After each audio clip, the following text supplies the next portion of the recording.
The corridors of Station Orvex fell silent whenever Cadet 13 walked through them. This was not an accident. This was not a mistake. This was exactly how 13 wanted things to be. 13 stood over 2 meters tall. 4 powerful arms hung from broad shoulders covered in scales as black as the empty space between stars. Each hand ended in claws that could tear through metal like paper. 2 crimson eyes sat in a face that had never learned to smile, because smiling was for weak creatures who needed to make friends. 13 did not need friends. 13 needed only fear. The Galactic Military Academy had trained soldiers from 100 different species for over 400 years. Instructors had seen every kind of warrior, every kind of killer, every kind of dangerous being that the galaxy could produce. But even the oldest instructors admitted in quiet voices that they had never seen anything quite like Cadet 13. The Vrethic species came from a world of eternal night. They had evolved as the perfect hunters in total darkness. Their eyes could see heat. Their ears could hear a heartbeat from across a room. Their 4 arms could attack from multiple directions at once. Before joining the Galactic Concordat, the Vrethic had conquered 3 star systems through pure violence. They had earned their place among the stars with blood and fear, and Cadet 13 was exceptional even among the Vrethic.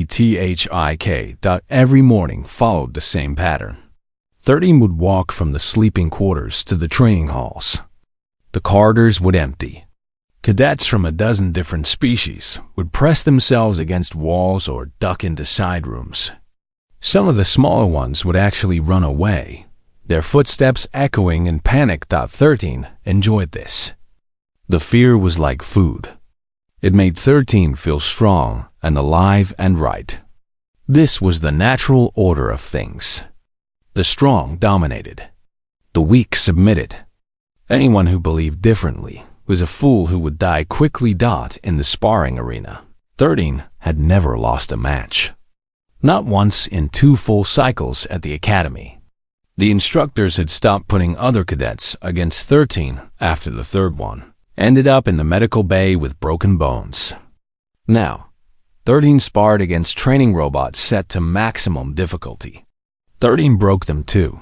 The other cadets had given 13 a name, the Reaper.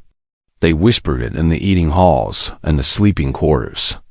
They said it like a curse, like a warning, like a prayer to stay invisible. 13 had heard the name and found it acceptable. A Reaper harvested the dead. A Reaper was the end of all things. Yes, that name would do nicely. Meals were always the same.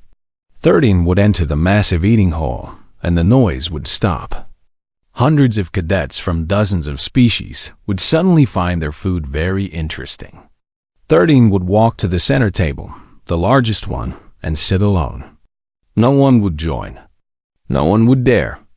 13 would eat slowly, enjoying the silence, enjoying the way every eye in the room tried not to look while looking anyway. Sometimes, for entertainment, 13 would stare at a random cadet until that cadet stood up and left the hall entirely, abandoning their meal rather than suffer attention from the Reaper. Power, control, dominance. These were the only things that mattered. The instructors knew what 13 was. They had written reports about concerning behavior and lack of cooperation and potential discipline problems. But they had also written reports about 13's combat scores, which were the highest in the Academy's history. They had noted 13's tactical thinking, which bordered on genius. They had observed 13's physical capabilities, which exceeded every standard measurement. So they did nothing. They looked away, just like everyone else. Because what could they do? Cadet 13 followed the rules, technically. 13 never actually killed anyone, technically. 13 just made life so terrifying for everyone, else that half the cadets considered dropping out rather than spend another cycle in the same station. This was 13's world. A world of fear and power and absolute control. Then the announcement came. 13 was in the training hall, practicing combat forms that had been perfected over generations of Rathic warriors. Forearms moved in deadly patterns, each strike powerful enough to shatter bone. The training robot lay in pieces on the floor. 13 was considering requesting a more durable model when the station's communication system activated. Attention all cadets and staff. The Galactic Concordat has admitted a new species to full membership. Their first cadet will arrive at Station Orvex tomorrow. Please extend appropriate welcome to our new ally. The message repeated twice, then ended. Around the training hall, other cadets began to whisper. A new species. A new cadet. This was exciting news. The Concordat did not admit new species often. It required years of evaluation, mountains of paperwork, countless diplomatic meetings. For a species to send a cadet to the academy meant they were serious about integration into galactic society. 13 felt nothing but mild annoyance. Another weak species. Another frightened cadet who would learn to scurry away like all the others. Perhaps this one would provide a few moments of entertainment before becoming just another shadow in the corridors. Just another silent face in the eating hall, thought one of the training instructors. A four-armed creature with blue skin and too many eyes approached 13 with careful steps. The instructor kept a respectful distance, smart. Cadet 13. The new arrival is from a species called humans. They come from a planet called Earth. Command wants senior cadets to help them adjust. Would you consider... The instructor stopped talking when 13 turned those crimson eyes toward him. No, 13 said. The word was flat and cold, and final. The instructor nodded quickly and retreated. Of course. Everyone always retreated. 13 returned to training, dismissing the news entirely. Humans. Earth. These words meant nothing. Tomorrow would bring another weak creature into 13's domain, and that creature would learn the same lesson everyone learned eventually. In the academy, there was only one apex predator. There was only one being that everyone feared. There was only the Reaper, and nothing would ever change that.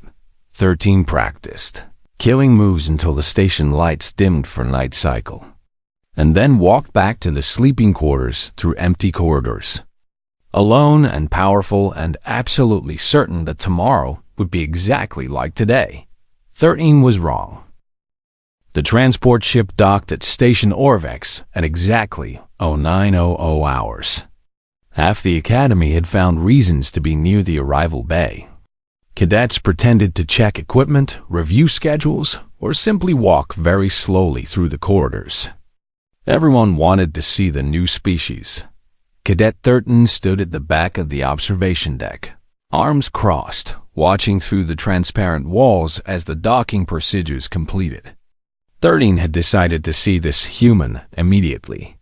It was important to establish dominance early. First impressions mattered. Fear needed to be planted like a seed, so it could grow properly. The airlock opened with a soft hiss, and the human walked out. 13's first thought was disappointment. The creature was small, barely 1.8 meters tall. It had only 2 arms, 2 legs, and stood upright on flat feet. No claws, no scales, no natural armor of any kind. The skin was a soft brown color, like toasted grain, and looked so thin and fragile that 13 imagined it would tear like wet paper. The human had dark hair cut short and dark, eyes that looked around the docking bay with obvious curiosity. It wore the standard cadet uniform, which seemed slightly too large for its thin frame. Everything about the creature screamed weakness. Prey animal. Victim .13 felt the familiar rush of predatory instinct. This would be easy. This would be fun. The human's name, according to the records, was Park Do-hyun. 13 did not care about names. Names were for beings that mattered. This human would simply be another shadow soon enough. 13 pushed through the crowd of watching cadets, who parted like water around a stone. Everyone knew better than to stand in the Reaper's way. The path cleared until 13 stood directly in front of the new arrival. Do-yoon looked up. He had to look up quite far, because 13 towered over him by nearly half a meter. 13 waited for the fear response. It always came. The widening of eyes, the stepping backward, the submission posture the prey animals showed when they recognized a predator. 13 had seen it 1,000 times. The human smile dotted was a strange expression. The lips curved upward, and the eyes crinkled slightly at the corners. There was no fear in those dark eyes. There was no submission in that relaxed posture.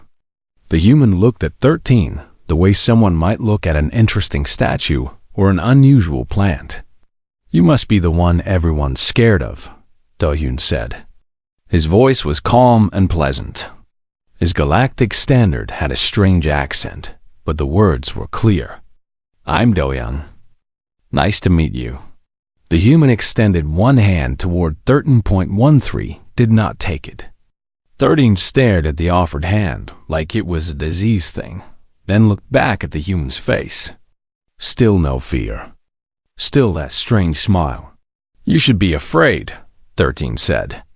The words came out as a growl. Do-yoon tilted his head slightly. "Should I? Why?" The question was so unexpected that 13 had no answer. Why should he be afraid? Because everyone was afraid. Because that was how things worked. Because 13 was the Reaper, the apex predator, the most dangerous cadet in the Academy's history. But 13 said none of these things. Instead, 13 simply turned and walked away. There would be time to teach this human properly. The sparring arena would be the perfect classroom. Later that day, the entire academy gathered around the main combat arena. Word had spread quickly. The Reaper was going to spar with the new human. Some cadets came to watch the human get destroyed. Others came hoping for a miracle. Most came simply because watching 13 fight was the most terrifying. Entertainment available. Do-hyun stood on one side of the arena, still wearing that calm expression. He had changed into training clothes and done some stretches, but otherwise seemed completely relaxed. 13 stood on the other side, forearms flexing, claws extended, every muscle ready to strike. The instructor gave the signal to begin. 13 attacked with killing speed. Four arms struck simultaneously from different angles. It was an attack pattern that had ended dozens of sparring matches in under 2 seconds. No cadet had ever blocked all 4 strikes at once. It was simply impossible. The human was not there. Do-yoon had moved. Not backward, not to the side, but somehow around the attack entirely. He flowed like water, like smoke, like something that had no solid form. 13's claws cut empty air. 13 spun and attacked again. And again. And again. Each time, the human simply was not where the strikes landed. Do-yoon did not block. He did not counter. He just moved, redirecting 13's attacks, occasionally using 13's own momentum to send the massive Rethik stumbling past him. The crowd watched in stunned silence. 10 minutes passed. 13 was breathing hard. Sweat dripped from black scales. 4 arms trembled with exhaustion. In 2 cycles of the academy, 13 had never felt tired from combat. Now, 13 felt like collapsing. Do-hyun stood exactly where he had started. He was not breathing hard. He was not sweating. He looked exactly as calm and relaxed as he had at the beginning. "Good warm-up," the human said pleasantly. "Same time tomorrow?" 13 stared at him. The crowd stared at him. The instructor stared at him. Do-hyun smiled that strange smile again, bowed slightly, and walked out of the arena. That night, 13 could not sleep. Those dark human eyes kept appearing in the darkness of the sleeping quarters. That calm voice kept repeating those impossible words. Good warm -up. For the first time in 2 cycles. For the first time since arriving at the academy, Cadet 13 felt something unfamiliar. It took a long time to recognize the feeling. Because 13 had never felt it before. It was fear. Sleep would not come. Every time 13 closed those crimson eyes, the sparring match replayed in perfect detail. The speed, the smoothness, the way the human moved like he already knew where every attack would land. The way he had not even tried to fight back, as if 13 was not worth the effort. By morning, 13 had made a decision. Knowledge was power. If 13 could not defeat this human through strength, then 13 would find his weakness through research. Every creature had a weakness. Every species could be broken. 13 simply needed to find the right pressure point. The Academy's database contained information on every species in the Galactic Concordat. 13 had never bothered to read any of it before. Why study prey? But now, 13 sat in the information center and searched for everything available on humans and their home planet. The first thing 13 learned made the scales on the back of 13's neck stand up. Earth was classified as a Category 12 Death World. The classification scale went from 1 to 15. Most species in the Concordat came from worlds rated between 2 and 6. The Vrethic homeworld, which 13 had always considered harsh and dangerous, was rated 7. A Category 12 world was almost impossible for life to exist on at all. 13 kept reading. Earth had a gravity that would crush most species over time. The atmosphere contained a gas called oxygen that was actually a slow-acting poison to many life forms. The planet's star bombarded the surface with radiation. The weather patterns included storms that could level cities, waves of heat that killed thousands, and frozen water falling from the sky. And the life on Earth was even worse. The planet was filled with predators. Creatures with massive jaws and teeth. Creatures with venom that could kill in seconds. Tiny organisms that invaded bodies and destroyed them from inside. Plants that were poisonous to touch. Insects that carried diseases. The entire planet seemed designed to kill anything living on it. Humans had evolved in this nightmare. They had not just survived. They had conquered. 13 read about something called persistence hunting. Humans could not run faster than their prey. They were not stronger than most predators. They had no natural weapons. But they had something else: endurance. Humans would chase prey animals for hours, for days, never stopping, never resting, until the prey simply collapsed from exhaustion and fear. Then the humans would walk up to their fallen prey and finish it. The image was disturbing.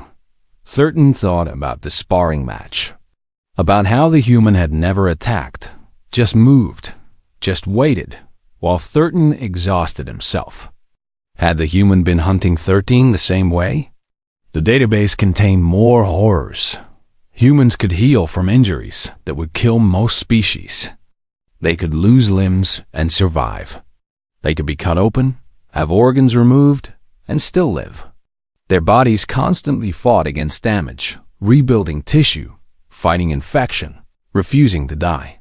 They consumed poisons for pleasure: capsaicin, alcohol, caffeine, substances that would harm or kill other species. Humans ate them deliberately and called them spices or drinks. They set food on fire before eating it. They ate plants that tried to defend themselves with chemical weapons. And perhaps strangest of all, humans formed bonds. 13 read about human social behavior with growing unease.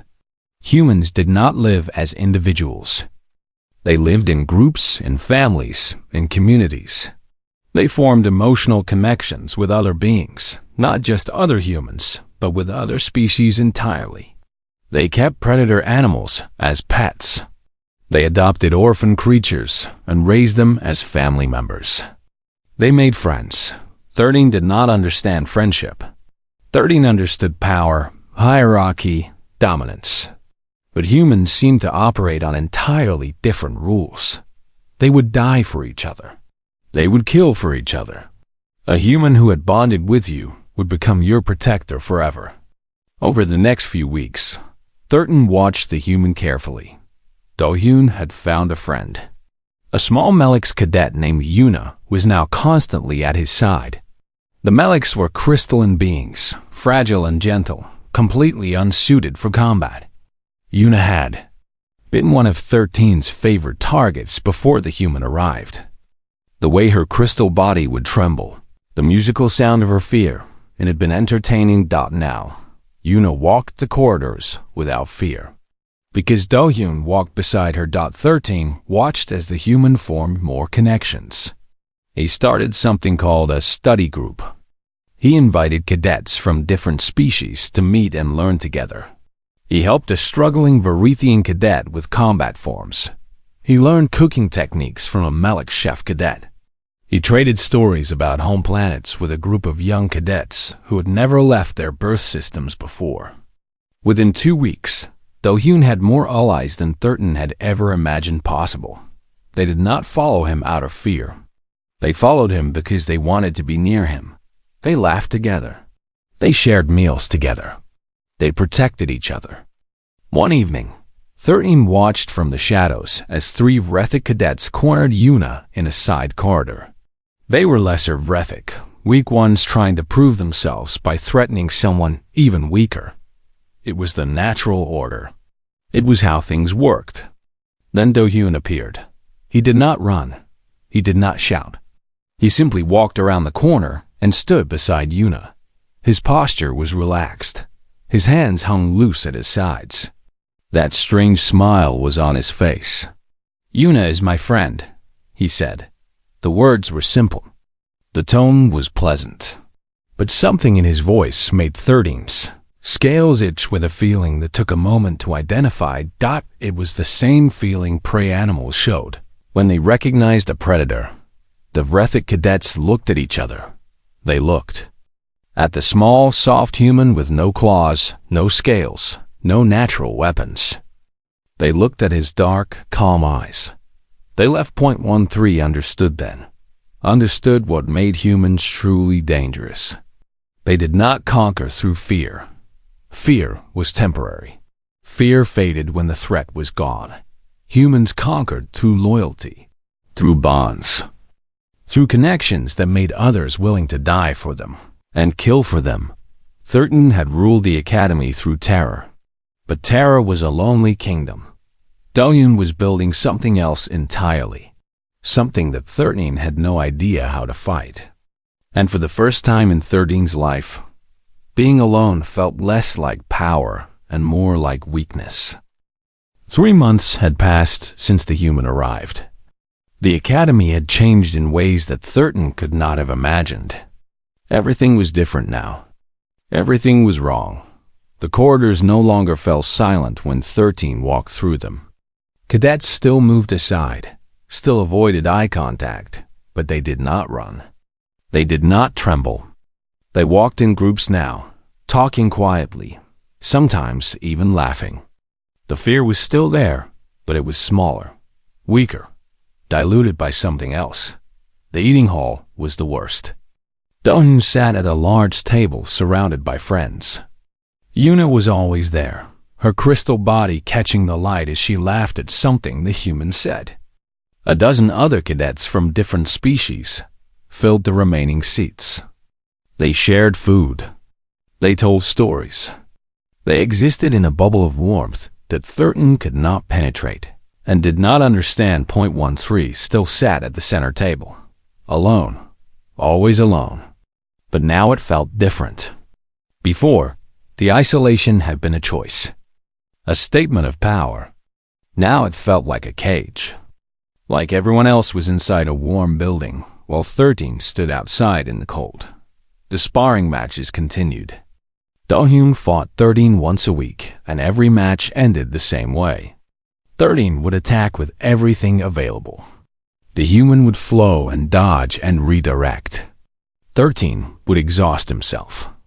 Do-hyun would smile and say something pleasant and walk away untouched. .13 had tried everything. New attack patterns, weapons, fighting dirty. Nothing worked. The human was always exactly where 13's attacks were not. It was like fighting smoke. It was like fighting a ghost. And the worst part was that Do-hyun never seemed angry, never seemed threatened. He treated the weekly beatings like a game, like exercise, like something fun to do with a friend. 13 was not his friend. 13 was his enemy. Why could the human not understand this? The answer came slowly, painfully, over weeks of observation. Do-hyun did not see 13 as an enemy, because Do-hyun did not think in terms of enemies. He thought in terms of friends he had made, and friends he had not made yet. In his mind, 13 was simply someone who had not joined his group yet. This made 13 furious. This made 13 desperate. The live fire exercise was scheduled for the end of the month. It was a standard training simulation. Teams of cadets would move through a complex environment, engaging targets and avoiding obstacles. The weapons were set to training mode, painful but not lethal. Real combat experience without real death. 13 was assigned to Team 7. Do-hyun was on Team 3. Yuna was also on Team 3. Placed there by instructors who knew she would be safer near the human. The exercise began at dawn. 13 moved through the complex with predatory focus. But attention was not on the training targets. It was on Team 3, on Do-hyun.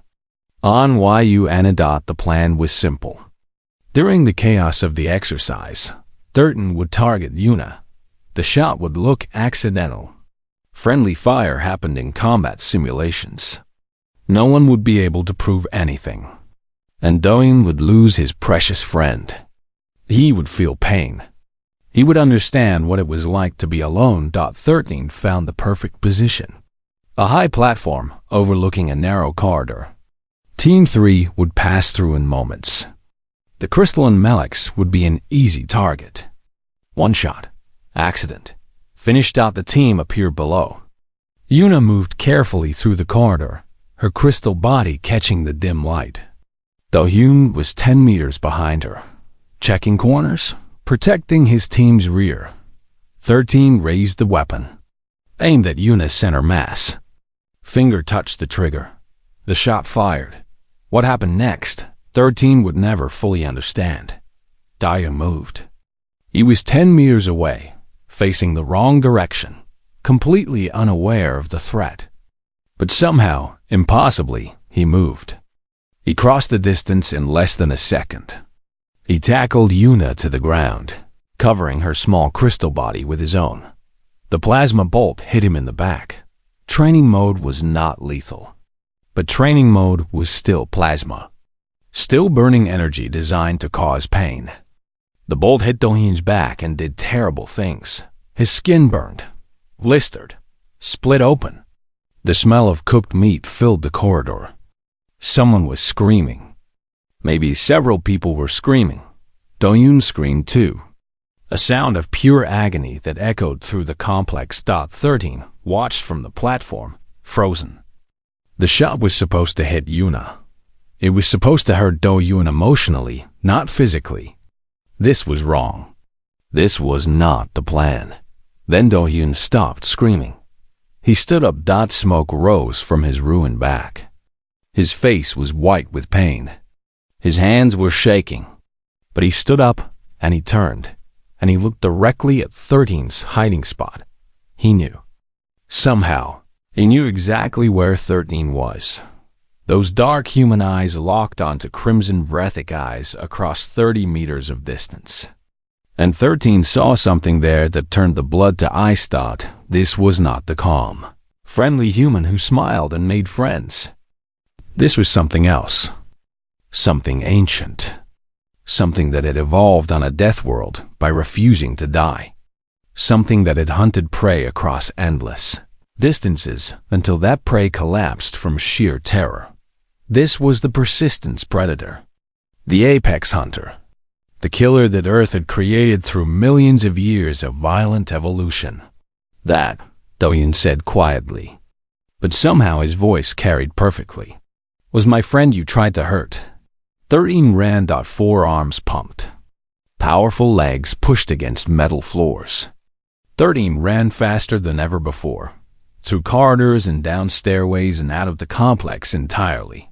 13 ran until lungs burned and muscles failed, and the world went dark at the edges. Behind, somewhere in the complex, the human was probably being taken to the medical bay. The exercise was probably cancelled. There would probably be an investigation. 13 did not care about any of that. 13 only cared about those dark eyes. That quiet voice. That absolute certainty that Do-hyun could and would destroy anyone who threatened his people. The Reaper. The apex predator, the most feared cadet in Academy history. Had finally met something more dangerous. And 13 had made it very, very angry. The investigation took 5 days. 13 spent those days confined to quarters, waiting for judgment, expecting the worst, expulsion, prison, maybe worse. The Galactic Concordat had strict rules about attacks on fellow cadets. What 13 had done was clearly deliberate. The camera recording showed everything. There was no excuse. There was no defense. On the 6th day, the verdict came. Formal discipline. A permanent mark on 13's record. 6 months of restricted privileges. Additional training in cooperation and team behavior. But not expulsion. Not prison. 13 would remain at the Academy. The decision made no sense. 13 had tried to kill a cadet. Or at least seriously hurt one. The evidence was clear. The intent was obvious. By every rule and regulation, 13 should be gone. Then 13 learned why Do-hyun had spoken at the hearing. The human had attended in person, his back still wrapped in healing bandages, moving carefully because of the pain. He had looked at the disciplinary council and made a request. "Give 13 another chance," he had said. Everyone deserves another chance. 13 heard this from a guard who seemed almost as confused as 13 felt. The human had been shot, burned, damaged while protecting his friend from 13's attack. And he had asked for mercy. Why? What possible reason could explain this? 13 days after the incident, 13 was allowed to leave quarters again. The corridors felt different. The other cadets looked at 13 with something new in their eyes. Not just fear, judgment, disgust. 13 had broken an unspoken rule. 13 had attacked someone during an exercise. The Reaper was no longer mysterious and terrifying. The Reaper was small and desperate and pathetic. 13 ate alone in the eating hall. This was not new, but it felt different now, heavier, colder. On the 14th day, there was a knock on the door of 13's quarters. Do-hyun stood in the corridor. He looked tired. Healing lines showed on his neck, extending from the wound 13 had given him. He was not smiling, but he was not angry either. His expression was something 13 did not recognize. "Can I come in?" The human asked. 13 said nothing, just stepped aside. Do-hyun entered the small room and looked around. It was empty. Bare walls. No decorations. No personal items. Nothing that suggested a person lived here. Just a bed and a desk and empty space. "This is sad," Do-hyun said. It was not an insult. It sounded like a genuine observation. 13 closed the door and waited. Whatever was coming, 13 would face it. If the human wanted revenge, so be it. It would be deserved. "Why did you ask for mercy?" 13 asked. The question came out rough and broken. Do-hyun turned to face 13. Those dark eyes studied the Vrethik with the same calm attention. They always held. "Because I understand you." Sighed. "You do not." "I think I do." Do-hyun sat on the edge of the bed without asking permission. "You're alone. You've always been alone. You made everyone afraid because fear was the only kind of power you knew how to have. But fear doesn't fill the emptiness, does it? It doesn't make the loneliness go away." 13 said nothing. Scales pressed tight against skin. 4 hands clenched into fists. I grew up in a small town, Do-hyun continued. There was a kid named Ta-wan who bullied everyone, hurt smaller kids, made life miserable for years. Everyone hated him. Everyone was afraid of him. The human paused. Then one day I learned that his father beat him every night, that he had no mother, that he had never been hugged in his entire life. He hurt others because being hurt was the only thing he knew. I am not damaged, 13 growled. I am Vrethik. We are predators. You're scared, Do-hyun interrupted gently. You've been scared since the day you got here. Scared that if you showed any weakness, others would destroy you. Scared that if you let anyone close, they would hurt you. So you became the monster first. You hurt them before they could hurt you. 13 wanted to deny it, wanted to attack, wanted to do anything except stand here and feel the truth of those words cut through every defense. What do you want? 13 asked. The voice was quieter now, tired. Do-hyun stood up and walked toward 13.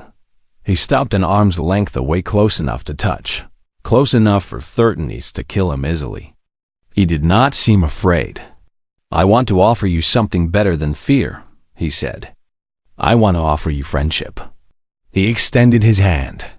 The same gesture he had made on that first day. The human bonding ritual.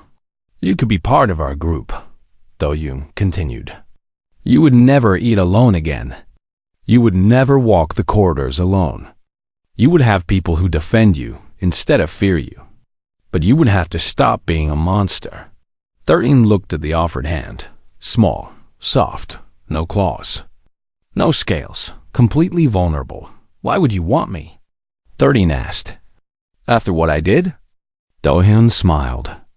It was a small smile, tired but real. Because everyone deserves someone who believes in them. Even monsters. Maybe especially monsters. Seconds passed. Then more seconds. Then a minute. 13 reached out with one hand. One clawed, dangerous predator's hand. And took the human's grip. The handshake was awkward, wrong. Neither of them knew how to do this properly. It was perfect. In the cycles that followed, the academy changed again. The Reaper disappeared. In its place was a Vrethik cadet who sat at crowded tables and walked in groups and slowly, painfully, learned how to exist without fear. Do-hyun gave 13 a new name. A human name, Kira. It means sparkling in one of my Earth languages, he explained. Because of how light catches on your scales. Kira did not know what to do with a name given in friendship. So Kira kept it and carried it like something precious. Years later, when Kira became one of humanity's greatest allies in the Galactic Concordat, historians would look back at the Academy incident. They would write about the moment a predator became a protector, the moment a monster learned to love, and they would tell stories about the strange human named Park Do-hyun, who walked into a station full of frightened species and began building bridges where there had only been walls. Humans, the historians agreed, were terrifying, but not because of their strength, their endurance, or their origin on a death world. They were terrifying because they made friends with their enemies, and once you were a friend of humanity, they would never let you fall, whether you wanted them or not.